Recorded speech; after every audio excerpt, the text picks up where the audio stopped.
It's late 2021 and I'm still in my Fortnite editing stage. This is when I first got started. And it was this day that I've been editing for about 6 months and I had a creator reach out to me in my DMs. Now the thing is, this has happened before, right? It's like people message you and stuff, but this guy was different. He was the first creator with over 1 million subscribers that's asking me to edit for him. Now this is everything that I wanted, right? It's like this would have been my big break in editing. Before this, I'm working on like stream VODs and like these random small like Minecraft channels and stuff. But this was gonna be like my turning point in my career where it just skyrockets, right? So I respond to him, I tell him my commissions are open and everything, and he sends me this form. So I'm like, cool, I go into the form, I fill my email, my name, and like my portfolio and stuff. But then I remember this was when I realized that I didn't actually have a portfolio in place. Up to this point, all the clients that I had got, it was because I posted on Twitter and stuff like that. But I never had like a formal portfolio or website that actually showed my stuff off. And the thing is, this portfolio box, the text box that he wanted me to put into the form, it had one of those red asterisks on it. And if you don't know what that means you actually have to put something in that text box before sending it off. So it's like, okay, that's not too much of a big deal. Like, I just put a YouTube link. And it's like, this guy was the one that reached out to me. Surely he trusts me enough. It's like, he sees the video I've edited. He doesn't really mind. It's not big of a deal, right? Do you know what the worst part is about all of this? I think you know where this is going. Obviously, I didn't get hired, right? Like, I wouldn't have said this whole story. I wouldn't have told you what happened if I actually got hired. But the worst part is, he didn't even ignore me. He messaged me directly and he asked how I don't have a portfolio.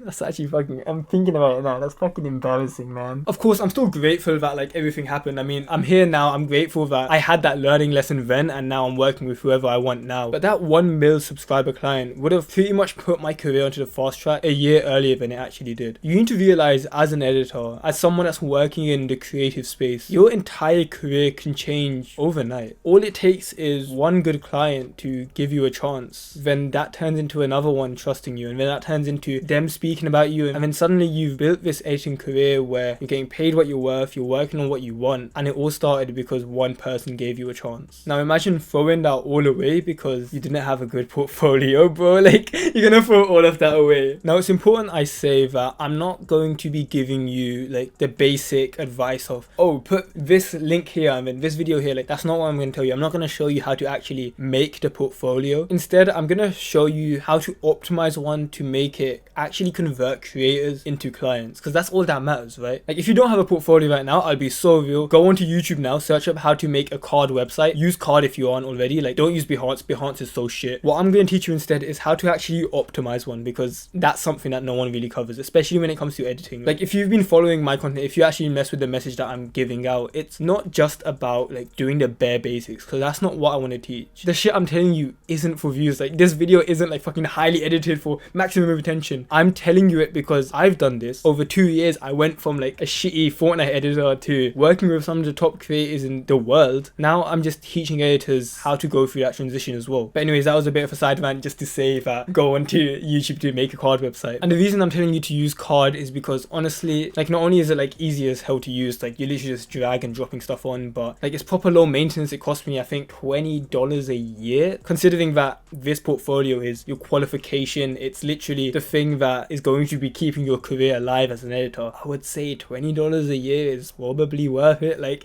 that's probably one of the biggest ROI things you could do, right? Like, buy a portfolio website. Like, actually make sure you're not like every other editor who's just using Behance because they don't want to spend $10-20 a year. Like, now of course the videos that you choose to put in your portfolio are stupidly important, right? I mean, that's the main point of adding a portfolio onto your brand. Like, a lot of editors actually go about this in such a stupid way. Like, they know that the whole point of a portfolio is the videos, but they haven't like carefully chosen the videos that they want to add, because in a weird way it's like an entire science. Like, by the nature of what I'm doing right now, like I help other editors, I coach them and stuff, so naturally I come across a lot of portfolios. But what I found is there's a way to figure out which videos to add in order to convert creators that you actually want to work with into clients. And not only that, but higher paying ones too. And I want to tell you a story about a time that I fucked this up, a time that I put the wrong videos into my portfolio. It's 2022, I'm a year into editing and I've finally got like a decent steady stream of income, right? Like, sure, it's not a lot, sure it jumps around a bit, but at least it's not zero. I'll be honest, my main goal at the time was just increase my prices, make more money as an editor. A lot of people aren't going to admit that that's something that motivates them, but something I speak about with the editors that are close to me, the guys that actually have a lot of potential and I coach them. I told them that, bro, if money is your motivation, let that happen. Like, you're going to be making more money and you're going to be making better videos. Like, you might as well try making more money, right? So a year into my editing career, I hear about people talking about like business clients, and I hear on YouTube that, oh, if you get into like real estate videos, they pay a shit ton, like 1, 2, 3, 4, 5K a video. Like, I'm making $100 a video right now. Why am I not making 5K a video when it's less work? So I did what so many editors do. I added a practice edit of like a commercial or a motion graphic thing. I added that onto my portfolio and I'm ready. Cannot wait. I'm gonna have my first huge clients, gonna reach out to these guys. They're gonna come to me like fucking, not only am I gonna work with gaming creators, but I'm gonna work with these businesses, and then I'm gonna work with these like commercial firms. I'm gonna work with everyone. Like, I'm ready. Not only did I not attract the business clients that I want, these huge paying clients, but I ended up in a position where even gaming creators weren't reaching out to me. I used to maybe get like 1 or 2 creators reaching out to me a week. Bro, that dropped down to 0. And what this experience really showcased to me was that when you do try to appeal to everyone, when you try to please everyone, what happens is you end up pleasing no one. I got too greedy, and it's something that, it's so sad, but I see so many editors doing the exact same thing and getting the exact same results that I did in that time. Because what do most editors try to do when they try to like make more money as an editor? Go with any creator that they can get, any client that is willing to pay them money. Fuck yes, I will edit for you. So what ends up happening is they become this editor that's like good at so many types of videos. Like, they can edit short form, they can edit finance videos, they can edit game videos, they can edit react videos, they can do a bit of motion design, they can do a bit of like fucking commercials as well, they can do a bit of real estate videos. Like, they can do everything. There's such a versatile editor that surely every creator would want, every business would want. Surely everyone would value him and actually pay him what he's worth. What I'm telling you is that you being a versatile editor, you being a master of all trades, it will fuck your career. There's gonna be editors that are out there that say, oh, being a versatile editor is a good thing. It's like you can get loads of clients and stuff, and like more clients is more money, right? Like, so let's say you're a huge YouTuber that has 5 million subscribers and you're ready to invest into your content. You're going to be paying $500 a video, let's say. Who are you going to go to? The guy that has on his portfolio things that are exactly what you're looking for, or the guy that kind of just dabbles in everything? If you were going to pay 500, you would go with the guy that could meet your needs the best. When this editor over here, he focuses on YouTube edits and then like reaction edits and then commercials, then a bit of motion design and then like this cool animation that he made, and it's like that's all in his portfolio. What happens is he spreads himself way too thin to the point that creators don't even look his way. Well, at least like high paying clients don't look his way. Of course, he'll get like these shitty $50 commissions here and there, right? But that's not what you're watching this for. If you're watching this, it's not because you want to just get these quick and easy clients for $50. It's like you've probably gone through that already, and you know that when you're not being paid fairly for your work, you just don't even feel like editing. The thing you once loved, the thing that you would sit down and do as a hobby, and now you're able to make money from it, you end up hating it. Creators will literally pay thousands a month. Like, I'm speaking, a single creator will spend 4, 5, 6K on a single editor. And if you want to actually be part of these editing teams, these big channels working under these huge guys that are spending a lot on their videos, you have to show them that you can give them what they want. By you being a versatile editor, you're literally putting a ceiling on how much you could be making just because you got greedy and you wanted to work with all of them. It's a trap that I fell into during that 2022 like period of my editing career, and genuinely just stunted my income, my growth as an editor so much. And I would hate for you to go through the same thing, because what's sad is you'll think that you're making a decent amount, like you'll be making 150, 200, whatever, how much you're making a video, and you're never going to realize how much you could have been making right now if you had just made your editing specific to one type of creator. An actionable step for you to put into this, into your portfolio, into the videos that you choose, is pick someone that you want to work with. So I call this your dream client. Name a channel that you would want to work with, not someone that someone else said that they pay a lot, or this person said that, oh, it's easy to work with them. But I'm saying it, what would you genuinely wake up like fucking excited to work on this guy's video? What would that person look like? The next step is easy. Just find videos that are similar to that you've edited or that you could practice on. Add those to your portfolio. Figure out what this dream client wants, what this perfect creator in your eyes would look like. Figure out what they post, and then just add shit to your portfolio that closely resonates with that. And I know you might not have that sort of content already, but I like to use this analogy of like an onion, right? So you have all these layers, right? So you have this core of the onion where this is your dream client, this is the content that you would love to work with. If you want to attract more creators like this, you put this type of content on your portfolio. Okay, let's say you wanted to work with finance channels who do long form videos and are highly edited. Now what's next? You go on to the outside layer. So if you don't have any of these videos, you go on to the thing that's closest to it. Okay, maybe you do finance channels that do short form content that are highly edited. So there's one very small change. Maybe we don't even have that. Maybe we don't even have finance. Okay, let's go into the same style but with a different niche of content. And what you'll find is that's the framework that I use to figure out what videos do I want to put on my portfolio. So figure out who you want to work with, what type of content do they post. Now get as close to the core of the onion as you can and put that shit onto your portfolio. Because what you'll find is not only do you make more money because these are the creators that are hyper specifically like looking for an editor for them and they're the ones paying bigger, so you'll make more money, but you'll actually be enjoying the editing process a lot more. You'll actually feel like you're doing it almost as a hobby again, like when you first started, because you get to choose that dream client, right? Like, no, I'm not forcing you to be like, no, you have to work on this channel, you have to work on this type of creator. There's genuinely money in every single niche. Like, people say that, oh, working business, there's big money, like, but the key to making a decent amount of money from editing, it isn't to find like the #1 niche that makes the most money and go run to there. That's not what you're supposed to do. You pick a niche that you genuinely enjoy, become one of the best in that, whether that be the best Reacts channel, lightly edited style